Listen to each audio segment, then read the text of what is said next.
Nirmala Sitharaman to reply the discussion. Sir, thank you very much. And I thank all the members, more than 20, who have spoken on this bill. It was a fairly simple, small amendment, but a very significant one at that, because the ministry was rightly alerted and also advised by the Supreme Court of India's registrar on the suggestion of the Chief Justice of India that the amendments that we have brought earlier will have to be in alignment with and be in line in similar fashion with the amendments done to the tribunals, other tribunals. So, since it was a very valid suggestion and it was only right that it was pointed out by the Supreme Court, so we quickly thought it is important for us to respond and respond in time, and therefore we've come up with these amendments, essentially just two of them, where the age limits had to be for appointment both for judicial and technical members had to be aligned with the rest of the tribunals, where 67 and 70 respectively for the member and the chairperson had to be addressed. So we readily brought that in. The second amendment also, which was desired, so that we are in consonance and in alignment with the rest of the tribunals, was where advocates with 10 years standing in the courts will also be eligible to be appointed, which was only a fair suggestion and right suggestion, so we agreed that this should come through. But in the course of talking in support of this bill, many honourable members have raised, I would think, absolutely important issues about the GST, and I would like to just respond to some of them, because it is important for the members to know that the issues that they've raised are definitely of such nature that it needs to be clarified or replied to. I won't protract the replies with too much of a response, detailed response, but pointedly, Member Amar Patnaik had certainly raised the issue of an authority for advanced authorization. It is provided for in the law, the central GST law, and section 101A does speak about it. But it is also equally true that it has not yet been set up, and the importance of setting up is what the member has highlighted. GST is still evolving. We have overcome many of those difficulties by gradually fulfilling those which have been identified even at the drafting stage of the law. Advanced authority ruling is also something which the trades would love to have it, but I just want to say that we recognize the concern of the member. Member Amar Patnaik also was very clear that the vacancies in the tribunals, referring to the former Chief Justice of the Supreme Court, saying at that time the concern expressed by the Chief Justice then seems to be true and relevant even today, saying that the numbers. I would like to respond by saying the concern expressed by the Honourable Chief Justice, former Chief Justice, was well worth mentioning, and we took into cognizance and acted on it, tried filling up the post vacant. Filling vacant posts is a dynamic thing. People come in, people retire, we immediately find alternative lists and then fill it up. But the numbers have today come down, and there are still a lot of shortlisted numbers and names with which we are moving ahead. So sooner we will be filling up as many vacant positions. But even as I say this, and since Sri Amar Patnaik is somebody who's been in the administration, has done a lot of these kind of, looking at public accounts and so on, it is not easy to find people, especially technical people and also retired judicial officers. There are only a certain number. Even if you fill all of them in, you still have vacancies lying there. So it is a real-time, hands-on problem that I am facing, and I would certainly like to bring that to the notice of the Honourable Member. We also had a former Finance Minister of Bihar, Sri Sushil Modi ji, talking, highlighted many of the issues, and whilst agreeing with the amendments that we have brought in this time, raised issues and also suggested that the risk profiles can be asserted before, giving input credits, and also making sure that we can restrict the claims. These are specific points. I'd like to assure the member that these are specific points on the GST Council has had elaborate discussions. Risk profiling before input tax credit is given are all issues on which the discussions have happened in the GST Council. Some steps have been taken to address them, and these are not as if it is addressed once and never again this topic comes up for discussion again.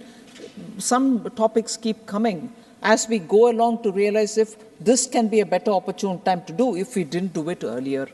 So risk profiling before giving input tax credit or restricting claims are issues on which the GST Council has been talking.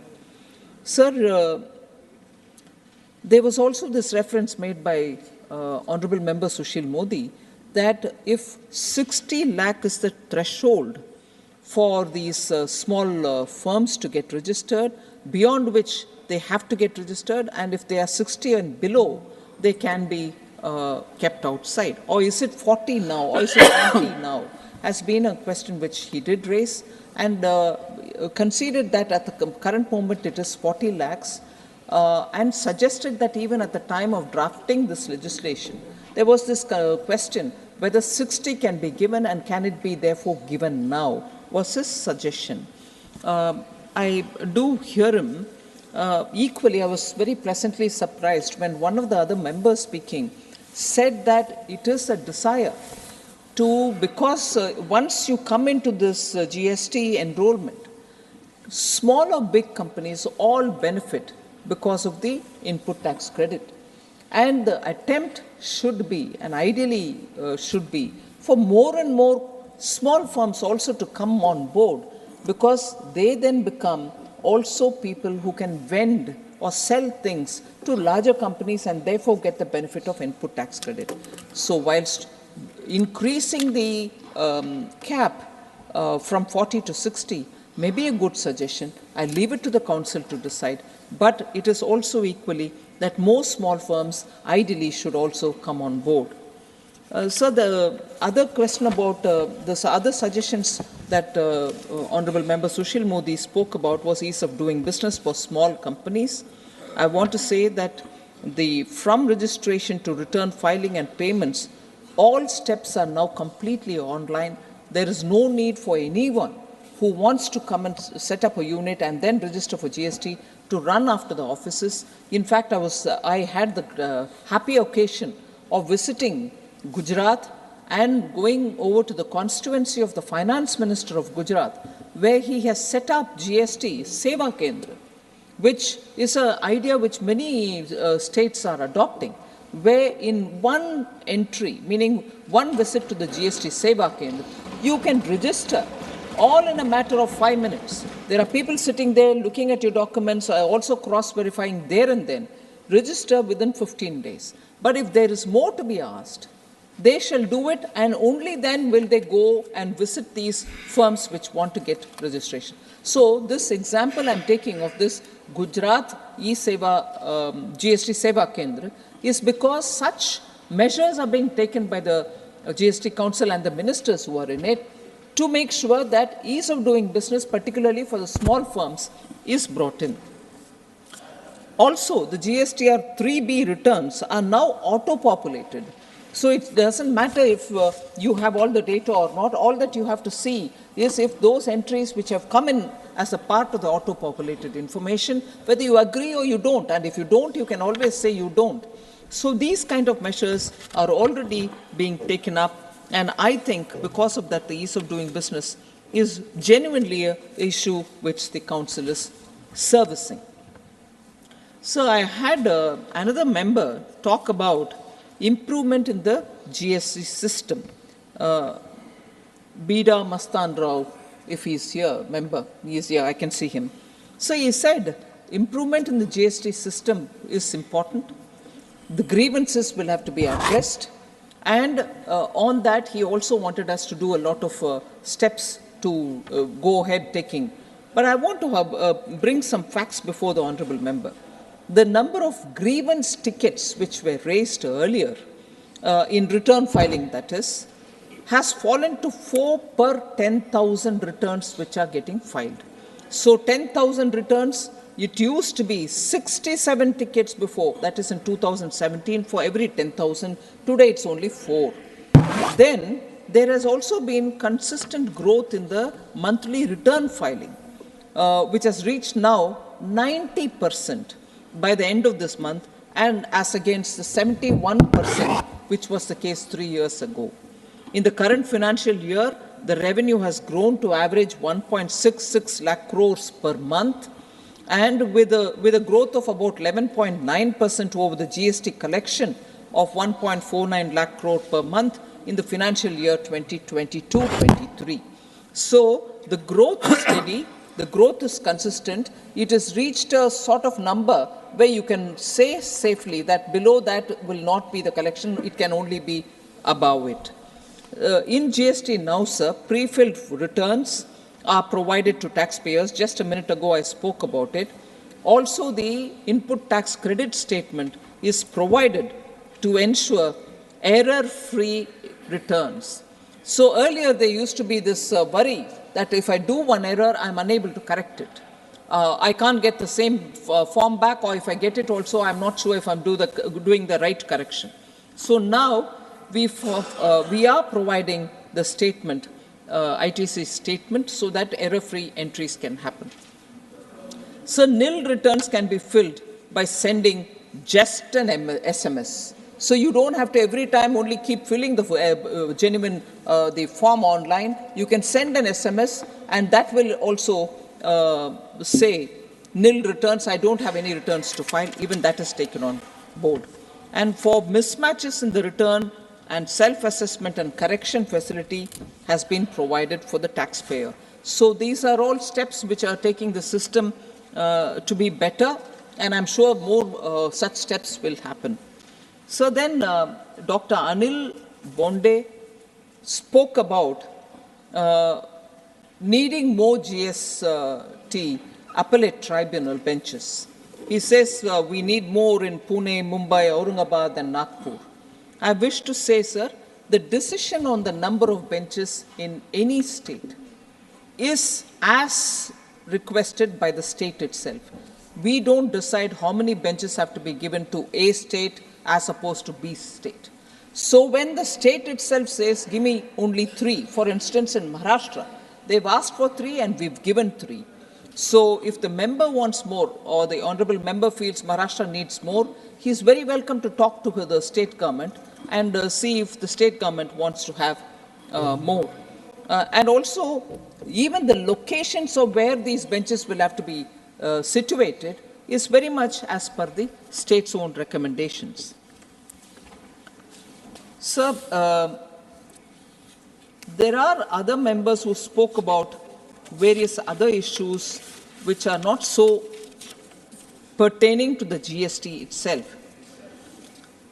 But even though they refer to issues which are beyond the GST, there's one thing which I want to respond to Sri Tambidurai, who spoke because there is a severe extreme weather situation having created rain and floods in the southern districts of Tamil Nadu, as a result of which just yesterday or the one day before, there have been representation. But coincidentally, representations also had come to me because 10 days ago, 10 or 15 days ago, there was a serious flood in Chennai city. And the industrial estate in Ambattur was completely affected. So they wanted us, because every 20th people will have to file some returns, This 20th, they thought, which is today, they thought they will not be in a position to file. And because that request had come in already because of Chennai and now because of the 4 states in southern Tamil Nadu, we have extended the deadline, that is, that which has to be done on 20th can now be done till 27th. 1 whole week we have extended the date. So I wanted to respond to that. That is a relief because November GSTR 3B filing time is what I'm referring to. So that has been now postponed. Sir, but the issue which, for instance, Member Thambidurai referred to, since it pertains to the flood situation, and I want to just take this opportunity, the members will kindly pardon me for talking about non-GST, non-bill related issue, but just 1 or 2, because this might be some kind of a message also for those people who are in a desperate situation because they are cut off completely. Women and children are being airlifted with helicopters. So I take the few minutes for it. Sir, on 18 December, a total of 10 rescue teams of the NDRF were mobilized for southern Tamil Nadu in consultation with the state authorities. 8 teams are deployed just in Thoothukudi district, 2 teams in Tirunelveli district, 1 team in the RRC Chennai even now. 2 teams are reserved at battalion headquarters, and total of 13 teams are available in Tamil Nadu. Sir, 8 helicopters were provided, additional helicopters are also being sent. Then 1 ship with ICG, with rescue and relief material are all waiting there and also supplying materials for those affected districts. 19 rescue teams are in those 4 districts. Army has 2, Coast Guard has 7, NDRF has 10. Other than that, 900 crores of funds, which is the fund for 23-24, 1,200 crores in total is what the disaster relief, state disaster response fund is, of which 900 crores is the centre's share. Even that is there. As reported by the state government, sir, the balance available with the state SDRF account as of 1st April 2023 is 813.15 crores with the state itself. The first installment of 450 crores of central share of the SDRF for the current year 2023-24 has already been released earlier.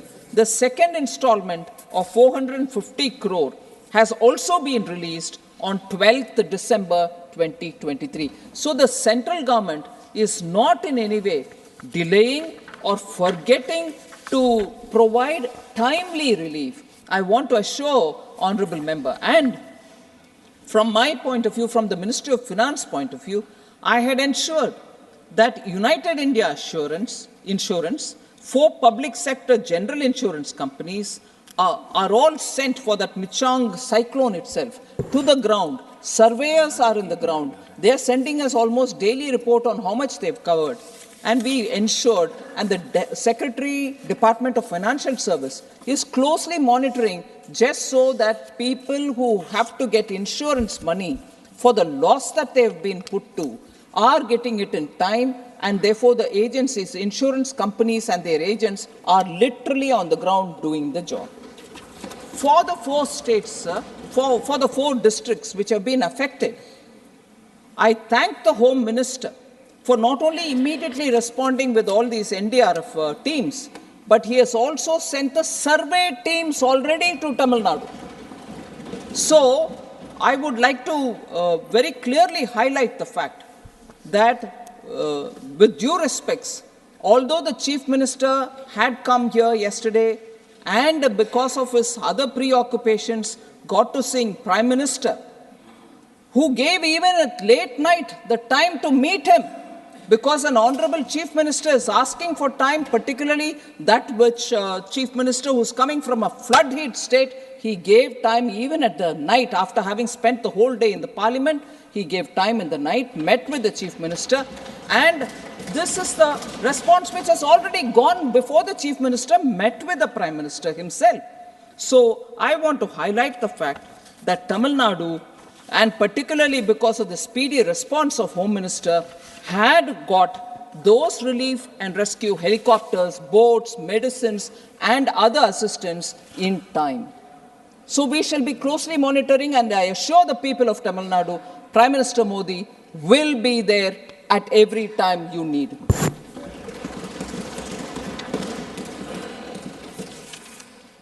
So largely, I think these were the issues, sir. But I'm indeed grateful that there are members who spoke about a few features of the GST which I want to say, particularly our lady member, Ramila Ben Bhara. She spoke in Gujarati, but I'm immensely grateful for her.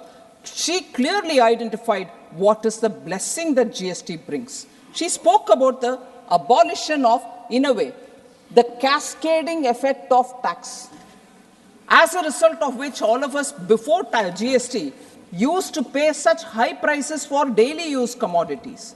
This cascading effect was removed. As a result, today, daily use, whether toothpaste or hair oil or brush or anything of those kind, or your daily cooking oil, everything has come down in its price. I'm grateful that the honorable member, Ramila Ben, nicely spoke about it, and she also said, because of GST, people have trust in governments. Because otherwise earlier you were running between pillar and post and then saying, I'm paying so much, why should I pay, and so on. She brought it out very clearly. I also appreciate the anxiety which many members mentioned, and I take the name of Sri Ghansham Tiwari saying, please will you get the petrol and diesel into GST. A lot of other members also mentioned, I wish the state governments see the point. Eventually customers will pay less tax if the GST is brought in. Overlapping, doubling of tax will not be there. So those points were very interesting that very many of those members raised it. I'm sure, sir, the last point which I want to put before you, Honorable Chairman, was Dr. Lakshman saying advocates have got a chance to get into the tribunal. Why not the chartered accountants? So that was an interesting aside. But with these responses, sir, I submit that the House kindly take it upon themselves to pass this bill. Thank you very much. The question is, did the central good